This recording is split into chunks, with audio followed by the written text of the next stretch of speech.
আমাদের এখানে আওতাভুক্ত আসে, সেজন্য সবাই সাংগঠনিকভাবে কাজ করতে হবে, ঠিক আছে।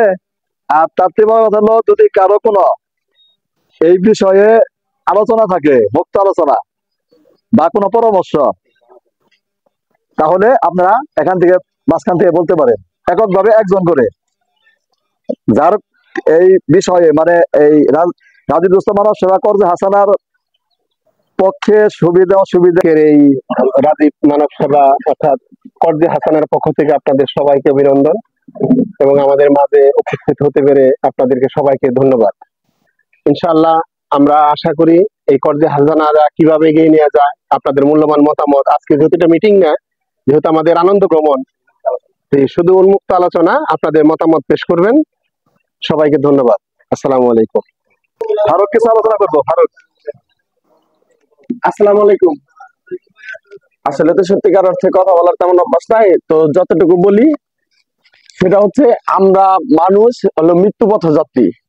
মৃত্যুর কথা সামনে স্মরণ রাখা ইসলামিক দৃষ্টিতে মানুষ মানুষেরই উপকারী আছে, মানুষ মানুষেরই কল্যাণে আছে। বনের জন্তু জানোয়ার কখনো মানুষের কল্যাণে অতটা আসে না যতটা মানুষ মানুষের কল্যাণে আসে। আমরা এক এবং অভিন্ন এই রাজীব দুস্থ মানব সেবার পক্ষতে এবং কর্জে হাসানার মানে সামাজিক যে বিষয়গুলো আছে, আমরা অসহায় মানুষের মাঝে মানে হাওলাত স্বরূপ, যেটা নাকি ইসলামে বলা হয়েছে যে দানের চাইতেও উত্তম সওয়াব।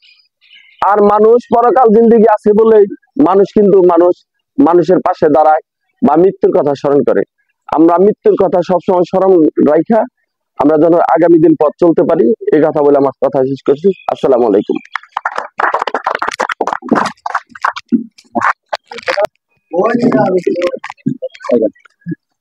আসসালামু আলাইকুম। আলহামদুলিল্লাহ, সকল প্রশংসা আল্লাহ তাআলার। আমরা সবাই এখানে একত্রিত হয়ে নিজের ধন্য মনে হইতেছে। আর বিশেষ করে এই যে রাজীব দুস্থ মানব সেবা এবং কর্জে হাসানা, এটা আমরা সবাই একটা উদ্যোগ নিয়েছি, এটা জানি আমরা সারা জীবন যতদিন পাইছে আছি মোটামুটি একত্র ভাবে থাকতে পারি, আর এটা আমরা সার্বিক সহযোগিতা করতে পারি।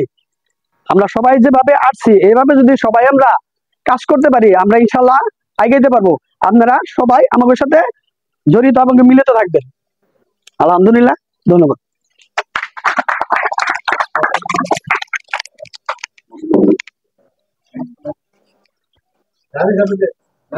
এখন মুক্ত আলোচনা করবেন মোস্তফা ভাই। মোস্তফা ভাই ওখান থেকে কথা বলবো। এত কষ্ট করে আমাদের এই ক্ষুদ্র আয়োজন আসার জন্য অসংখ্য ধন্যবাদ। কিন্তু আমার কিছু প্রিয় মুখ আর প্রিয় মানুষ না হলে এই বৃষ্টিতে ভিজে তারা কেউ আসতো না। তার এর অবদান বা প্রতিদান কিছু আমি দিতে পারবো না। তবে আমি একটা মহৎ উদ্যোগ শুরু করছি সবার সহযোগিতায়।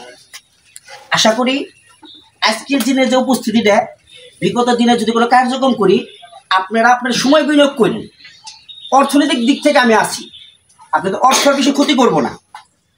তো আর যে ব্যাপারটা এখন আমি যা শুরু করলাম, এর শেষটা আপনারা কইরেন না, রেশারেশি বা কোনো স্বার্থের জন্য আমার কাছে কেউ আইসেন না।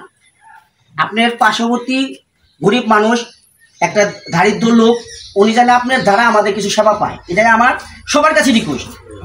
কোনো স্বার্থ, কোনো অর্থ কিছুই দেখেন না। আমি বলবো না কি আমাকে 1 লক্ষ টাকা দেন, আমি বলবো আপনাকে সদস্য হন, প্রতি সপ্তাহে 20 থেকে 50 টাকা দেন, 1 বছর পরে 6 মাস পরে 8 দিন পরে আপনি টাকা নিয়ে যান না। এটাকে একটা মিথ্যা আমার কথা বলছে। একটা লোক যদি 100 টাকা করে দেয়, 100 দিন দিলে 10,000 টাকা, 10,000 টাকা আমি খরচা না দিতে পারি। আর আপনার একটা স্বাগতম জানাইতে একটা কথা বলে যাই, আমি অটোমেটিক একটা কর্জে হাসানা 10,000 টাকা একটা লোককে দিয়ে দিছি, ঠিক আছে। তাই কথা আমরা যদি কথায় যদি বলি তাহলে কাজে না থাকলে হবে না। আর আমার কিন্তু প্রকল্পটা ছিল 2026 সালে 1 জানুয়ারিতে আমি ঋণ দেবো, কিন্তু আমরা দেখলাম আমার এত শুভাকাঙ্ক্ষী, এত সদস্য, আমার প্রায় এখন সদস্য সংখ্যা 179 গিয়ে চলে গেছে, 180 জন। এটা কিন্তু বড় একটা ব্যাপার।